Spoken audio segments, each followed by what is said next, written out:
Hello and welcome to the Christians in Science annual conference. It's been very encouraging to have so many of you join us this week and even more joining us later on catch up. So thank you for all the comments and feedback that you've sent to us this week. That's been really helpful. And again, it's a special pleasure to welcome you if you're new to Christians in Science, and if this is the first day that you've been with us, you're very welcome. And of course, you can catch up on the talks that were held earlier in the week on our website. So if you're not familiar with us, let me just say a little bit about Christians in Science. We are a network of mostly professional and practicing scientists, although some of us are retired, but also engineers and philosophers and theologians and school teachers of science as well. And indeed, anyone who's been interested in the interaction of faith with science. So you'll be able to find out more about us on our website. That's www.cis.org.uk on the bottom of the screen there. I'd like to say thank you to those of you who have sent in some donations that are very gratefully received. And for those of you who'd like to donate, the details are on the screen here. You can do so by text with the details on the screen below for the various amounts. And if you'd like to give a different amount or by a different method, you'll find other methods of giving on our website. So we're very grateful to those of you who have already done so. Thank you very much for that. Thank you as well for the comments that many of you have sent in to us. That's also been very encouraging and helpful. And we'll be especially looking forward to getting comments at the end of the meeting, end of the conference, using the feedback form that you'll find on the video description on YouTube. And you'll also find it on our website. And we'll be especially grateful if you're new to Christians in Science to hear what you have to say about the conference. And all of your comments will be very helpful as we plan future events. So today, the final day of our conference, we are having, as advertised, our panel discussion with all of our speakers in the previous days coming together. Some of the questions that you've sent in will be specifically for one or two of the speakers and some more general ones. So it's a pleasure now just to welcome all our speakers back live, as it were, in their individual studios at home, and to say thank you again for all that you've given to us so far this week. Professor Bob White is Professor of Geophysics at the University of Cambridge. Dr. Miriam Schilling, who's a virologist doing research at the University of Oxford. Dr. Simon Colstow, who's a senior lecturer in evidence-based healthcare at the University of Portsmouth, and Anna Pearson, our Oliver Barclay Lecture winner this year in 2020, who's a research physicist in the Department of Materials Science at Oxford University. So that's our panel. And so without further ado, let's move to the first question.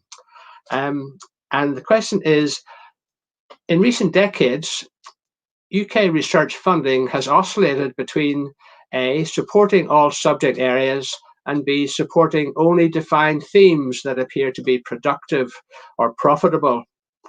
But in the area of infectious outbreaks, it's arguable that the latter approach left us unprepared for BSE, for MERS, SARS, and even perhaps HIV. A strong candidate vaccine for SARS was defunded mid-trial once it appeared that the need had gone away, and this may have left us less well prepared for the coronavirus. So I'm going to direct this, first of all, to Simon and ask him if he would comment on from his perspective, on the ethics of choosing what to fund. Great. No, thank you. That is a fascinating question and potentially a very dangerous question talking to any academic, given the amount of time that we spend fighting for funding. And I think research funding is essentially a rationing problem. So you have a limited pot of money, and you have a number of different researchers, different subject areas who are basically all competing to get that pot of money. And I think if you look at different research funders, and if you look at what has happened over 10, 20, 50 years, you see people have tried lots of different things in terms of working out the best way to hand out funding. So people have done it in a very project-based way. So the people who come up with the best scientific idea is judged by their peers, gets funded. People have tried funding specific institutions or institutes to do research in certain areas. The Wellcome Trust is just getting to the end of a few years where they've really focused on individuals and thought, let's give funding to specific individuals for them to direct in their research projects. And I think all the different things that have been tested so far have their strengths and also have their weaknesses. And what I think is particularly interesting, specifically looking at the past few months and what has happened around COVID-19, is it sort of brought in a new paradigm that there's been such a need to do research in one specific area that a lot of the sort of previous funding plans have been sort of thrown out the door. And now it's a case, we're in a sinking boat, and anyone who looks as if they're able to wield a bucket and bail is given money to sort of fund projects that is based on this particular thing. So I think in some ways that's actually been very good for handing out funding to lots of different areas and to people who might struggle to get funding through other processes. So I think, yes, I think what's happened over the last few months has been a sort of new model, so to speak, in terms of handing out funding. And I think it will only be as we look back in future years to see how well used that research funding was. But I think it emphasizes how research is not just about the sort of objective science. Research is also a sort of social, political, it's a thing that involves people. And I think the questions about which research is funded is very much down to social and political structures and what's going on in specific communities, probably far more so than it is to actually giving money to the brightest people with the best ideas, which is sort of a Wellcome Trust strapline. And I'm not certain it's quite as simple as that. Okay, so perhaps I could bring Miriam in there and ask if she feels that there are any infectious topics that she thinks are under-researched at present. Thank you. Yes, probably I would assume that most infectious topics are underfunded because, as Simon said, there's a limited amount of funding we have. So there's one pot of money, and we need to decide how to best divide this money up. And as I said in my talk, there's so much we don't know yet about viruses, and to a big extent, that's due to the technical limitations we had for so many years. And now we have more technical approaches, so it's getting easier to have a better idea about how to tackle the global, let's say, virome. So what's happening in the ocean, what's happening in different species. So we get a better overview of how many viruses we have around. But this doesn't help us deciding what to do next, because there's so many options of what we could do with the money. So I think all of these things are understudied yet. So there's lots we need to know about which viruses are around, whom are they infecting, how are they changing, what pressures are they dealing with, what pressures are they putting onto different species and the ecosystem, how do different immune systems interact. So I think a good topic that started to be looked into is what is happening in the bat immune system, for example, because a lot of viruses that we currently are threatened by are in the very end coming from bats through other species to humans. So I think there's lots of these interactions, but it's a lot of very basic research questions that we should start answering. The question is, where do we start? And as this pandemic has shown, sometimes we need to throw overboard what we thought is most important and then focus on one problem before we move back to the basic questions we had, hoping that at some point we'll be better at predicting of what to look into next, or we have just more tools around. So I think when we look at the vaccines that are currently developed, the advantage is that there are a lot of tools that were readily available, and that's why we already have vaccines in clinical stages in, let's say, level 3, which is really good after such a short period of time. So I think getting more of an overview and then specifically going strategic in what do we need to know first, and how do we at the same time build tools. Yeah, I think that's the next things we need to decide. But it's hard to decide. Yeah. So level 3, perhaps remind us, is the stage at which you're going out to large-scale trials. Yes. Yeah. And I mean, usually it takes about 10 to 20 years if you start developing a vaccine. Now we're 6 months, 7 months into a pandemic, and we have several candidates that are promising. So I think that's quite quick. But that's only happening because we had tools available. So I think, yeah, we need to still keep studying very basic tools and come up with basic research to have a better repertoire for future pandemics.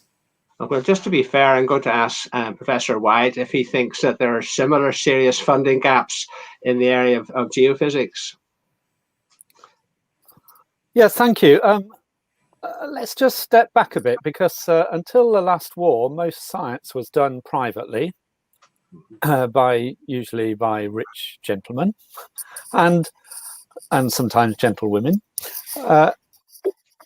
Science really only got professionalized and funded by the state post-war, and really I think it was because people saw what a benefit science had been during the exigencies of the war, you know, development of radar and all kinds of other stuff as well. And so I'm a bit older than the average now. So I grew up in a period where there was a lot of funding for blue skies research, just because people could see there were benefits coming from it, and you never quite knew what they were till they happened. So state-funded science is quite a new feature, really, I should say. Now, we all complain about not having enough for our particular area. And the thing I've seen happening in the last 15 years or so is that a lot of research funding is now targeted to things that are perceived to have useful economic needs and results and payoffs. And that's okay as far as it goes. But of course, you only find out about things you already knew about that way. The real innovations, and this is certainly true in geology and geophysics, have all come from academia. And they've all come from people just doing things out of straight curiosity. Now, they may well have industrial applications subsequently, looking for oil if you're an oil geophysicist, thinking about climate change if you're in that end of the spectrum. But nearly all of the innovations came from academia, blue skies research. And I think perhaps one of the sad things I see now is that there is so much focus on things that are perceived to have economic benefits at the end, and often they might miss the most important things that way. So and I don't want to be specific, but that's a generic thing, and probably the right approach is to have a certain percentage for blue skies research, just led by curiosity, if you like, and a percentage for development of techniques which basically are already understood for application to societal needs. Right. I just wonder if any of you on the panel would like to draw a parallel, as it were, if some of you have said there's a tendency to suck research into the topical theme at the moment, which is coronavirus and COVID, and that has distorted the funding landscape slightly. If we've seen the same thing in the medical response to COVID, where hospitals have essentially sometimes closed down and switched over to COVID-only treatments to the disadvantage of other treatments, and we wonder whether we're getting that response quite right. Perhaps, Simon, you'd like to come back on that one? Yes, absolutely. So this is something we've seen through the ethics committees that I chair. So I chair committees for the NHS, for Public Health England, and also the MOD. And we ask researchers to put in an amendment if they need to pause or change their research in any way. And so obviously once this COVID thing has kicked off, we've seen a huge flurry of amendments. There's few for people adapting their methodology. So for instance, going from face-to-face interviews to data collection online. But we've also seen a significant number of amendments of people essentially pausing or suspending their research during the COVID situation. And we've heard, probably through the press, through news, of organizations, especially charities that fund things like cancer research, have lost huge amounts of money since the COVID thing has kicked off. Research, as I said, has been generally paused across the board for non-COVID related subject areas. So COVID has really impacted, and this focus on COVID has really impacted the broader research, especially within the medical sphere. And there's a lot of, I was talking to one clinician the other day who was saying that he thought it would put cancer research back about 10 years based upon what's happened. So I think that's potentially quite serious. So in some ways, it's good that there's been a focus on COVID and the research community has been able to come together quickly and hopefully come up with solutions. But on another hand, the people who are doing those, that means they're not doing the research that they normally do. And the funding that's being put on COVID means it's funding that's not being put on other areas. So I think that is a very real issue. Yeah, and also the effect on the clinical treatment of other diseases that has shifting of personnel over to COVID-related diseases has shifted the balance. So we have to try to keep that balance going for other priorities.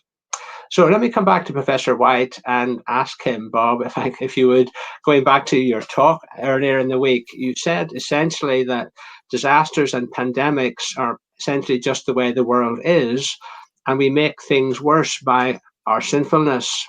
Does this mean that this is the best of all possible worlds? Or could God not have arranged things better, given what he knew about us? Yes, thank you. Well, I mean, I guess many of us go through this phase where we say, you know, if I was God, I would do so-and-so, or I'd do something differently. Yeah. And of course, I presume God could have made any kind of world he liked. He has made this world that we're in, and I'm certainly had reasons for it, which I don't understand because I'm not God. But we can see some of the consequences of that. For example, he could have.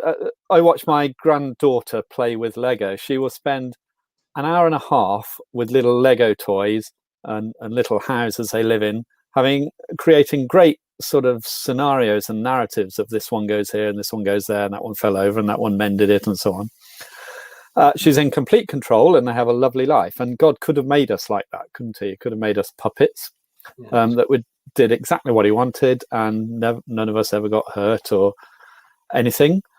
But we would not have free will to respond to him. And I presume that God wanted to make people who could respond to him freely in love. And I presume that because we're made in the image of God. And of course, that's exactly the sort of relationship which gives meaning to our lives, to have interpersonal relationships where people respond to us out of free choice, not because we're imprisoning them. And so I think this is the way the world is. It's the way God's made it. Could he have made it differently? Of course he could. Are the things that go wrong the result of human failings? Well, nearly always they are, yes. And this is not a new debate, actually. There was a massive disaster in Lisbon in 1755 when there was an earthquake, lots of houses fell down. It was a Sunday morning. There were wooden houses, a lot of them caught fire. Everybody rushed to the riverside, the River Tagus, to get away from the fire. And then an hour or so later, a tsunami came in and drowned many people. So they had fire, an earthquake, and flood, 3 big disasters. And this really rocked the world, the Enlightenment world. And there was a big debate between Voltaire and Rousseau examining this question of, is this the best of all possible worlds? And I think even there, they realized that human agency, was what Rousseau said, was partly to blame for this, or largely to blame for this, while Voltaire was just horrified that such terrible things could happen. How can you say this is the act of a free and good God? So it's a long debate. It's been around a long time. But I presume that we are in this world because God wants it to be this way. He said it was very good right at the beginning. And the problem is that we're not living in it as his people. We're trying to use it for our own selfish ends, and that's where everything goes wrong, really. So could you think of it in the way that whatever kind of world God had made, he still retains the ability and the power to respond to whatever happens in that world to bring about what's good for us ultimately? Well, of course, that is the Christian view, yes, that we are, that God is immanent in this world. In other words, he's completely present in it, but he's also outside of this world. He exists independently of it. And we know, if you're a Christian believer, that in the fullness of time we don't know when it will be, God will renew this world when Christ returns, and it will be a kind of place that he's always meant it to be, with no more death or crying or mourning. And that's that's really something to look forward to, actually. But in the meantime, he wants us to live here. I mean, some people have said, well, it's good that we live in a world where there are challenges, because it's like a boot camp, and we develop character. And there is an element of truth in that, but I'm sure God isn't sort of sadistic. He's not making us do something bad and horrible for his own pleasure. But there is a sense in which, as you go through life, if you live in a completely cushioned environment with sensory deprivation, it's terrible. Just ask anybody who's been in that. So, there is something about this world which enables us to show compassion and empathy for others, in helping them, in responding to God, in caring for his creation, and seeing the beauty of it and the creativity of it. So I'm not going to say God should have made it differently, because he did make it this way. And our response, obviously, is to live in it in the world in the way he intended us to be, because that's the way that it works best, to be honest. And when things go wrong, it's because we're not doing that. Okay, but yeah, Simon, I should come back on that one. Yeah, so I think from the more we understand about physics and biology, I think the more amazing the world is. And yet, from a sort of human perspective, physics and biology generally hate us. Between entropy and evolution, it's going to get you in the end somehow. And I think sometimes we can't take seriously enough quite the level of suffering, and quite the level of pain, and quite the level of just human misery that goes on. And I do sometimes think, when considering what theologians refer to as theodicy, so this is problem, pain, why do bad things happen in the world? I think sometimes we get it the wrong way around. And one of the most helpful things I've heard recently is, instead of saying, well, why is there pain? Why do bad things happen? Let's turn this around and say, well, why do good things happen? Because, it's very easy for bad things to happen. Bad things happen all the time. And yet good things shine out like beacons when you sort of see acts of compassion, when you see acts of kindness, when you see acts of love. Those are the really remarkable things. And I think turning that question upside down and saying, okay, let's just accept the way physics and biology works, that leads to a lot of pain. But look, you see human compassion, you see human love, you see, charity, people going beyond themselves to look after each other. Let's really focus on those sorts of things. And if you start focusing on these, I think it gives a really different perspective, and a really important perspective that I certainly find, from a more of a pastoral perspective, is really helpful when you do have to, and when you come up with the reality of people who are going through significant troubles and significant pain. Yeah, that's very helpful, Simon. Thank you very much. I mean, it's good to see these questions in a bigger, longer-term perspective, as much as we can. There's a kind of wider question that is kind of related to that, and that is that there's a view taken that there may be a need for population control to avoid the kind of situation we're in with this present pandemic. And I'm wondering whether the question is referring to the way that the increase in the human population on Earth has resulted in the destruction of habitats of wild animals, and bringing humans into closer contact with other species, and has increased the risk of viruses jumping across species barriers. And so, given the concerns about sustainability of an increased global population, is there a positive way to look at the pandemic in terms of controlling the population, or should we be taking active steps to limit the population growth in this kind of context? Bob?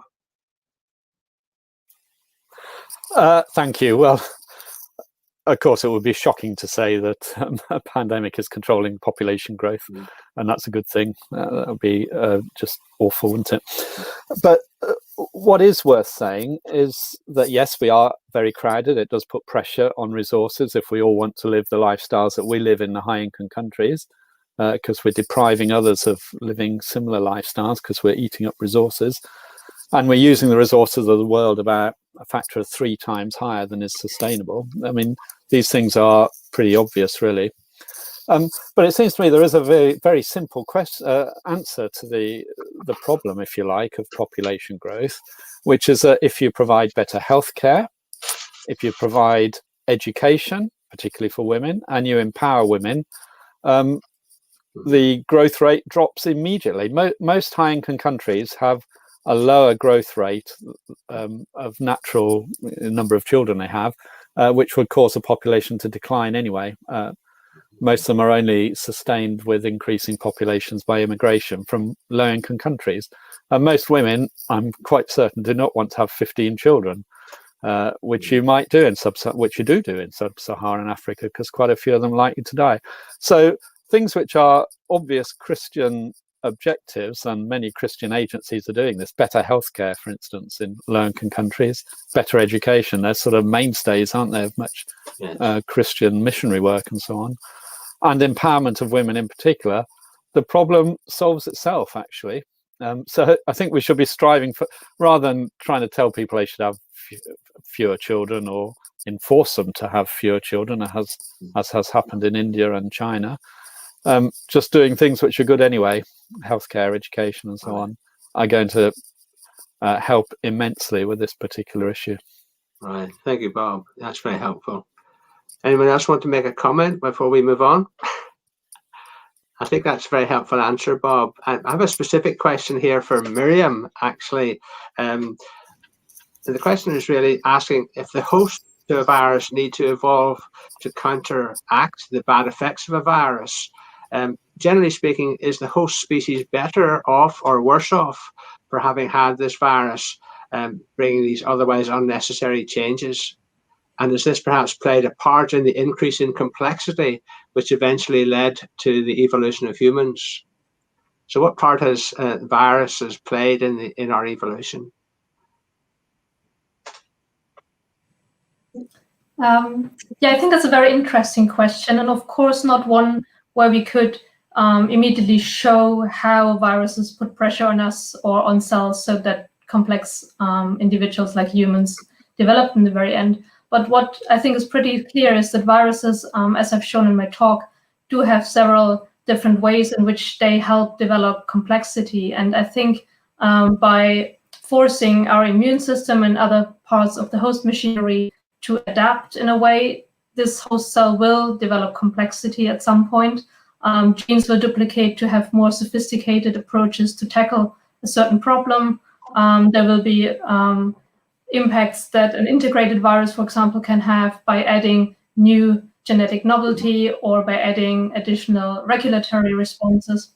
And I think all of these things are thought to help with the complexity. So in theory, yes, we would assume the virus had quite a major impact on evolution of complex organisms like humans. Of course, we can't tell you how big that percentage is, and because we know there are many more pressures that have occurred during evolution that made all of this happen. And I think by looking at how the rest of our ecosystems is shaped by viruses, we might also learn a lot about how viruses shaped ecosystems and how that ecosystem then shaped humans. So there will be lots of direct and indirect effects, which makes it highly complex. And yeah, I think complexity does evolve through pressures and interactions. And that might also feed back a bit to the question we had earlier, is in a sense of how do we live with the suffering? How do we live with the bad impacts we see in the world? And I think by acknowledging at least that some of the things that can be short-term losses, there might be long-term population gain, we might be able to live with them slightly better. So there's some thoughts that are called the one-way model in theology, where they assume that if God intended to have a world like ours, with the complexity of humans and the complexity of other organisms, maybe this whole evolutionary process was the only or the best way to get here somehow. It still doesn't resolve the question of could you have done that in another way, but at least it might explain why this complexity of pressures we have around, why there's a reason for them. And if that not might have been a good thing to allow all of these things to develop at the same time. Yeah, it's a complex topic. Okay, thank you, Miriam. Simon, you have a comment on that one? Yeah, so I mean, I'm a biochemist in a sort of former life as well, and have taught biology to undergraduates, and certainly in teaching about evolution, I think it's becoming increasingly clear that there's things called horizontal gene transfer. So mutations are not just sort of things that happen within organisms and then get passed on through the germline to your offspring.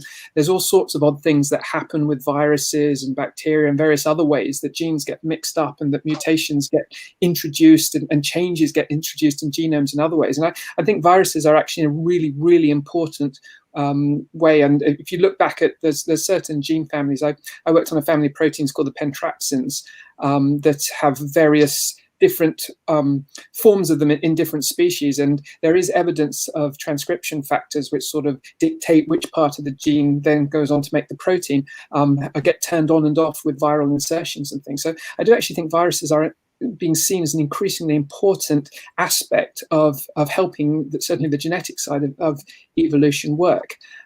So just from a sort of taking more of a detached scientific sort of objective view at viruses, I think they're doing a lot more than just making people sick and just replicating themselves. They're actually a really strong driver of evolution as well. And there's all sorts of fascinating research in that area too. So I think they are a really important part of the whole evolutionary process. And as Miriam was saying, is that, you know, if there weren't things like viruses around, we wouldn't really see evolution working as effectively and as impressively as it has done. Right. Okay. Yeah. Thank you very much, Simon. That's very helpful. I have another sort of technical question that I'm going to put to Anna because she's the physicist here, and it really relates to something that Anna presented in her talk, where she showed results of a survey of physicists and was asking them what their view was about whether the behaviour of quantum particles, which appears random in experiments, reveals either that there is a hidden determinism that's determining the outcome of these observations, but we don't know what that is, some kind of hidden variable, or that the random, and therefore the randomness is only apparent and a result of our ignorance, or is it inherent in the nature of things? And opinions seem to be a bit divided there. I wonder if you could say a little bit more about this. So are these people who think that the randomness that quantum mechanics highlights is real, or are there other processes going on which we simply don't know about? So there's many different interpretations about quantum mechanics, and some are deterministic and some are non-deterministic. So an example of the people who would say that the randomness is apparent would say there are hidden variables that are deterministic which determine the properties, and to us it looks like it's random, but if we could uncover the properties of these hidden variables, we would be able to predict with certainty deterministically what would happen. So an example of such a theory is Bohmian mechanics, which you could find a lot of information about that on the internet or in textbooks. And so, yeah, but there's no consensus as to which interpretation is the correct one.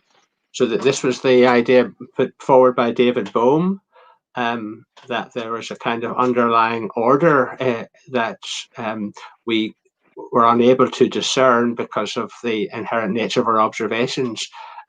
So there was a kind of hidden variable there that was determining the outcome of these things. Yeah, you add a guiding equation to the Schrödinger equation, and if you have all of that information along with the position of the particle, you can predict, for example, which slit it's going to go through and where it's going to land on the screen in the double slit experiment. And to be fair, his equations did get the same results as quantum mechanics, but it's based on a different philosophical interpretation of what's going on. Yeah. Yeah. But it's not widely accepted as the interpretation which explains everything about quantum mechanics. Well, in as much as we have a theory that explains everything. Yeah, we don't have that theory yet. So. Yeah, one of the interesting factors, of course, was the idea that these hidden variables are localized and there's sort of local reality associated with them. And there have been experiments that have determined that that's not the case. John Bell, another Ulsterman, actually came up with the idea that you could distinguish having local hidden variables as against non-local ones, and that he did a series of experiments.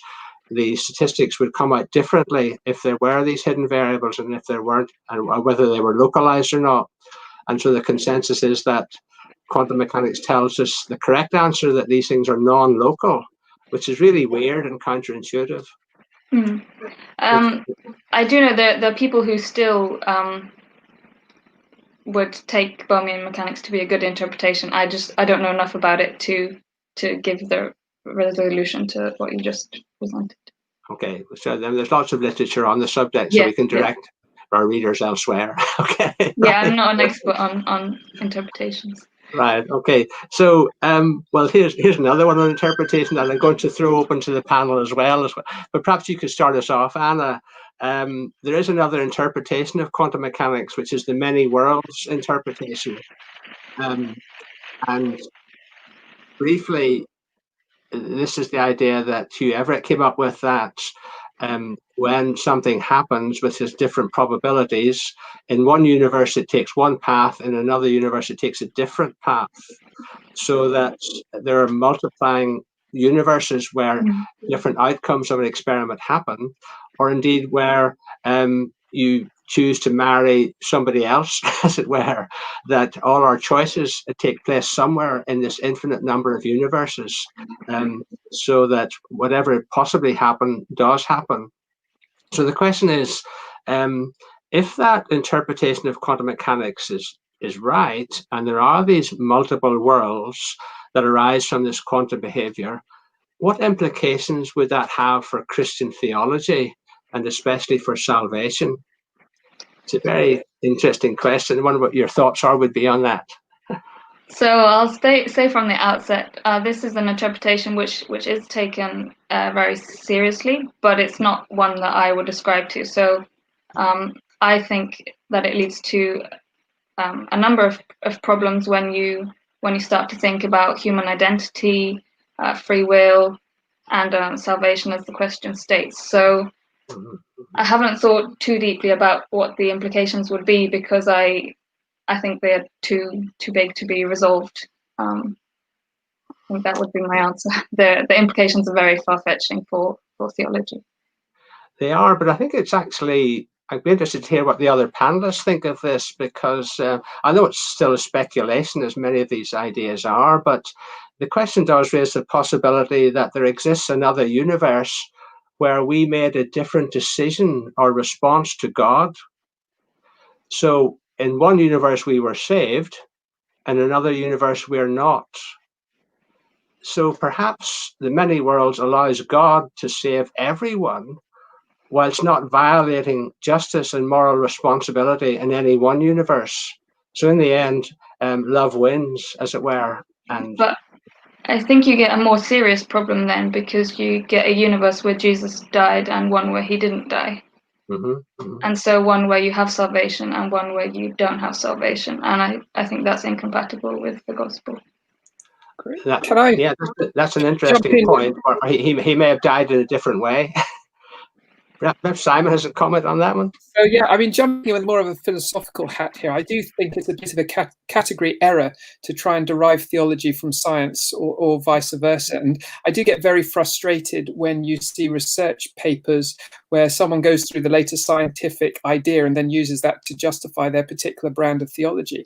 And one of the things that I find really fascinating with this idea of a theology of science, and looking at it in terms of narratives and in terms of stories, I think for me, my faith and my understanding of faith and what it contributes to my life is more of a narrative type thing, and science is sort of one part of that. It sort of fits into that, but science doesn't necessarily dictate the story, and in a way the story, my life story kind of dictates how I see science the other way around. So I think one has to view the sorts of things that we read in the Bible, the sorts of things we believe, as being part of this sort of much broader narrative, and trying to pick things apart and taking specific interpretations of various theories and trying to see how that will affect the story, I think is kind of missing the point, because the sort of narrative of belief, so to speak, the sort of overarching umbrella of belief, it's all about tying lots of different things together rather than necessarily telling you which of two specific formulas work best when you're trying to understand some aspect of physics. And I think it gets very dangerous, and you get to the point of testing belief unnecessarily if you start trying to use specific scientific theories as a way of trying to back up your theological understandings. Because I mean, you can always be wrong, the science can be wrong, the theology could be wrong, there's all sorts of variables there. So I think you have to be very careful in drawing those links. Yeah, I mean, I think that's a wise cautionary word, but it doesn't stop us speculating and thinking, as long as we retain a certain degree of humility about what we're saying. Yeah, no, I mean, that's true. Yeah. Sorry, Simon? I'd say that is true, but I think sometimes we risk our freedom in speculating things. Other people interpret it in very different ways, and I've certainly found it within my church, having sort of speculative thoughts.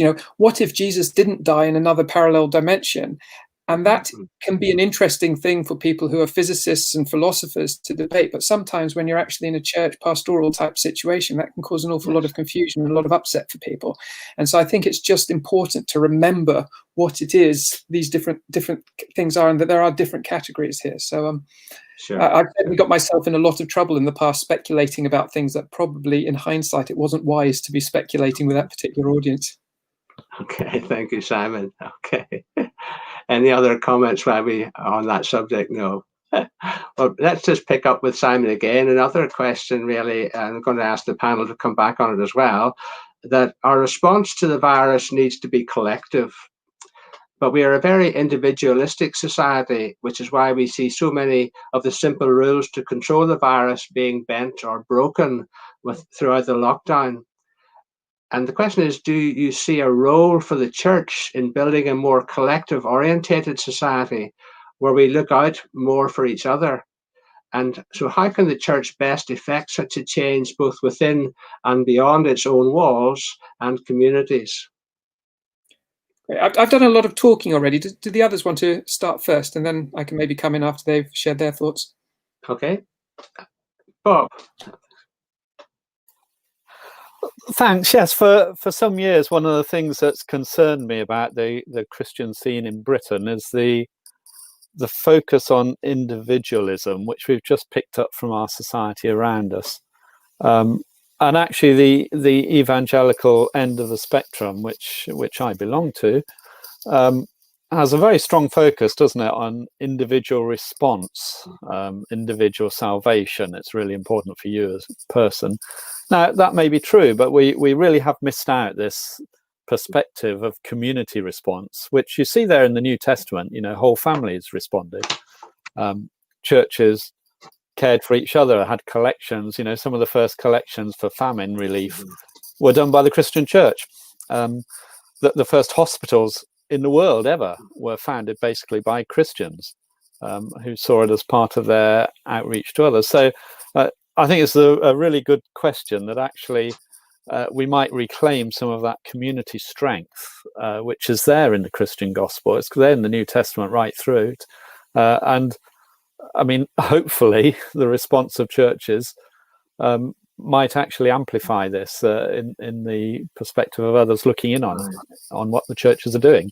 If it's just distributing food or talking to people who are isolated on the phone to sort of reduce that isolation, all kinds of things that you can imagine, which I'm sure many churches are doing. But it is really good, actually, that I think a good aspect of this pandemic is reminding us we aren't just individuals, we are in community. And of all organizations, the Christian church should be exemplifying that community, that which exists for the sake of others. Yeah, thank you, Bob. Miriam, yeah. Yeah, I agree on that topic as well. I think it's a great opportunity for us as churches, because I think there are many topics we are currently provoked by. It's not only being how do we do church when we're no longer meeting in a building. I think that's one discussion, which basically challenges us to show hospitality in a very different way, to show community in a different way. So I think this should broaden our horizon. But also, how do we talk about topics? I think the whole wearing a face mask or not wearing a face mask, at least in my environment, this has spiked quite a bit of a discussion, because of course we all hate wearing a face mask. It's just in the way, and we are annoyed by that. But there's an aspect of responsibility for others that we can't deny. So I think there's something in these little discussions, or about vaccination, explaining again how it works, thinking through what it would mean for us as individuals, but also for a community. So I think there's certain topics in this pandemic that are highly enriching also for discussions within churches, not just about how we respond to the pandemic, but also what are our priorities. How do we lead discussions? How do we lead in a community? And then I think it'll be interesting to see how in 2, 3, 4, 5 years time, people around us have looked at us, because I think they notice what we do. So if we go down that or that route in the discussions we take or in the actions we take, this will be noticed. So I think it's a good chance, and many little discussions where we can pick on and see how this changes our church community, but also spreads wider around our communities. Right, thank you. I mean, both Bob and you, Miriam, very helpfully put the current pandemic in perspective when you compared it to other scenarios that were equally or more deadly in the past. But given that people often have a skewed or a biased perception of risk, do you think that some of the responses that we have made to COVID-19 are overreacting? What's your response to that question? Let me come back to Bob on that one. I'm not quite sure what you mean by overreacting. Can you just amplify that a bit? I think perhaps the question was that was such a rigorous lockdown absolutely necessary everywhere, and taking no account of local variations and so on, and that had such a disastrous effect on the economy and even on the treatment of other medical conditions, so that in order to press down on one problem, COVID-19, the overreaction, as it were, caused other problems elsewhere that might have been avoided had we taken a more balanced approach. I'm being devil's advocate here. Okay, thank you. I think many of these things will come out in retrospect when we look at these things properly in the fullness of time. But I mean, my perspective is that in Britain, we knew this pandemic was coming because we saw it elsewhere. And actually, we were very slow to lock down. I'd say exactly the reverse of what you've just been postulating, that if we had locked down quicker, it would have saved a lot of financial hurt, and it would have saved a lot of the spread of the virus. And the delay by probably a couple of weeks probably cost tens of thousands of lives actually in Britain. So now people will look at this properly statistically in the future, but it was evident. I'm not an expert, I bash rocks for a living, but it was obvious to me even 2 weeks before the government locked down that we ought to do that. And I run the Faraday Institute. It's got 19 employees, and we closed that down a week before the government said we should. It was obvious. So I think there are some of the things you have to do. You have to get on and do them. And actually, if I can just move sideways a little bit, before the pandemic, everybody was talking about Greta Thunberg and the climate change. And a point that was made then frequently was, well, if this was a war situation, we'd certainly do something about climate change. We'd just get on and do it, and we'd address it. And everybody thinks, oh, yeah, but, we live in this complicated economy and social structure, and of course you can't do that. Well, the thing that's really struck me is when the pandemic hit us, we did do that. We did things that would be unheard of, unthought of just a few weeks earlier. And so you can respond to these things. And I think that's an encouraging sign that we can respond to things that affect everybody. But as to whether we took exactly the right steps, well, I think time will tell when we look back on this. Certainly the response of different countries have given vastly different outcomes, and it will be good to unpick the reasons for that. Yes. So, I mean, does Miriam or somebody else want to comment on whether what we've learned from the current pandemic might help us respond differently in the future? Or is it too early to say? I think it's clearly too early to say for a lot of things. But I think the whole scenario, as Bob just mentioned, showed that there is things we can do, and we can do quite quickly if we want to. So we're not as passive as we sometimes think we are, because we think we're just little players in a big society. I think if we really want to do things and change things, we can. We just need to do them.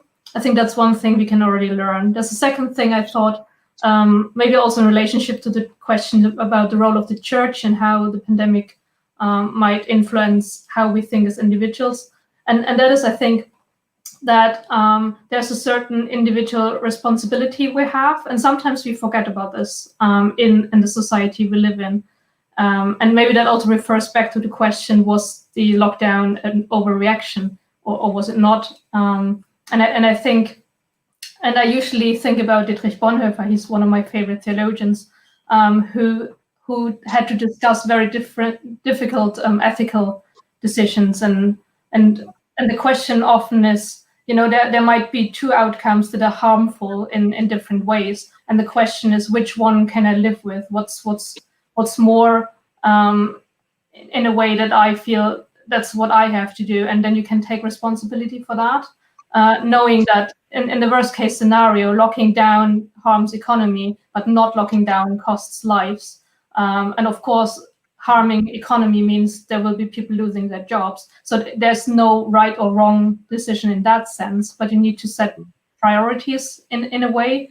And I think knowing that I am responsible for things and for my actions means that also, now that we're lifting lockdowns, means how many rules do I feel I want to stick to? Which of them do I think protect enough people? What's really necessary for me to do, but where can I take a step back and decide that I want to protect other people by, I don't know, not going to the pub every day, but ordering some food in.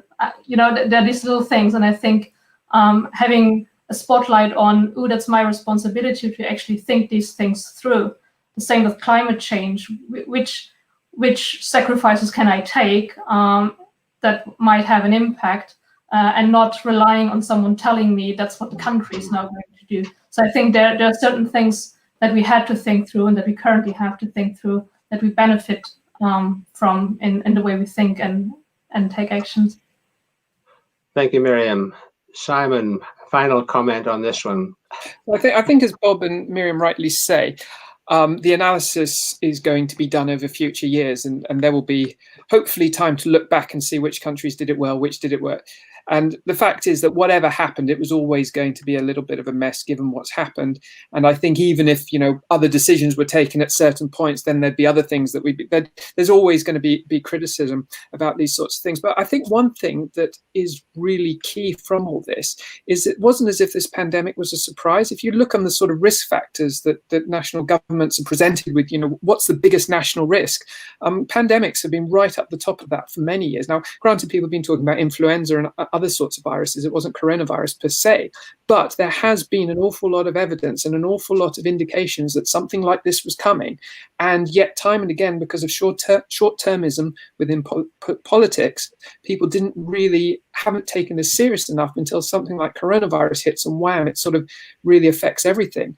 And I think that's a really important lesson that I'm hoping people will bear in mind when we then consider things like climate change, which is another example where we've had scientists, where we've had people saying for a long time, look, this is going to be a really big problem, and yet it keeps pushed to the side. There's other things, Brexit, whatever, that's more important than that. And so I think, in a way, one positive thing that could come from this would just be a warning shot that, you know, when people say things like this are going to happen, don't just ignore it until it does happen, because if you can do some sort of pre-planning and put things into advance, especially climate change being, you know, the best example there, you know, if we can start taking action on these sorts of things in advance, you're not going to have disasters that hit us quite as suddenly as this, and then we're all scrambling around trying to work out what to do. Thank you, Simon. And that actually is a nice advertisement for our next annual conference, which will be on the subject of climate change this time next year, possibly. So clearly what holds us together is our Christian faith, and central to that is that we pray together. And that can often affect how we respond to different things in life. So this is a final question I'm going to put to the panel. The question comes, does the panel have any suggestions as to how best to pray into this COVID pandemic? I'm going to ask Bob to kick off with that one. So how best to focus our prayers in our response to the pandemic? Thank you. Yes. Well, I'm certainly praying for those scientists who are working on vaccines and on treatments and on all that sort of stuff, night and day, some of them. I think that's a great thing to pray for, because, as I say, I think science is a God-given activity. Let me just share a little anecdote. I was just thinking about yesterday. We all now know what the R factor is, don't we? The reproduction factor. And we're all desperate to keep it below 1, you know, and it's hovering around 0.9, we're told, and if it goes up to 1.5, it will be a disaster. And I was just thinking about this, since this is a Christian conference, in terms of Christian outreach. Wouldn't it be great if the R factor of every Christian could, for Christian outreach, this is not for coronavirus, if the R factor could be above 1, just a little bit above 1, you know, it only has to be 1.5 and it'll blow up exponentially. So that's a great thing to pray about too, and it's something that, you know, it's actually the coronavirus made me think about the R factor and how we're telling other people about the good news. Thank you. Anybody else like to mention? Anna? I think personally how I'm trying to pray is to just be honest with God and not have any thoughts or complaints that are kind of off limits, but just bring my worries and my concerns for myself and for other people and for the world, bring them to him, and to know that he understands and he can cope with the questions that this raises and the worry that it raises, and he does care, and he wants to give us peace and reassurance in the midst of that's very helpful, Anna. We have a friend who is extremely anxious about the situation, and there are folk who are prone to anxiety, and living with this kind of permanent risk hanging over us all adds to that anxiety, and mental health issues for many people have been exacerbated. So I think we can pray for one another. We can pray for those people who are afraid and worried, and we can pray that God will guide us to be a practical help to them. But most of all, that they'll sense his presence and his comfort and his strength, and to help them cope with these fears and worries. So anyway, I want to thank you all so much for your very wise and insightful answers to these very varied questions. Thank you also for the talks that you've given, and we pray that they'll go on being helpful to others as they watch them in the days ahead. Thank you to everybody who sent in those questions. That has really been very helpful for us and has opened up so many other areas of the discussion around this topic. And we've had, I hope, a very stimulating discussion on some of the other aspects that have been raised this week. So before we say goodbye, I just want to remind you again, as is my wont, if you want to show your appreciation of what you found helpful in the conference by making a donation to Christians in Science, not just to help us cover the costs, but for our ongoing costs of work in Christians in Science, that we aim to bring our science and our faith together to enhance our faith and worship, and to help the church in its outreach to the world. So you can give by phone using the text numbers below, remembering that there will be a standard charge whichever network you're on, but we'll be very grateful for any contributions that you can make to us. Now, just as important is also that we really value your feedback. So if you could take just a few minutes to fill in the feedback form, we'd love to hear from you. And you can find that form in the video description on YouTube or on our website. That will be extremely helpful for us. And of course, you can continue to follow us on social media, on Facebook, Instagram, and Twitter, and also find out more about us on our website. So once again, thank you for being with us this week, and thank you for watching and contributing by way of your comments and questions. And we trust that this has been a helpful experience to all of us. So thank you again, and we look forward to you joining us perhaps in person at our next annual conference. Let's pray that that will happen. God bless you all.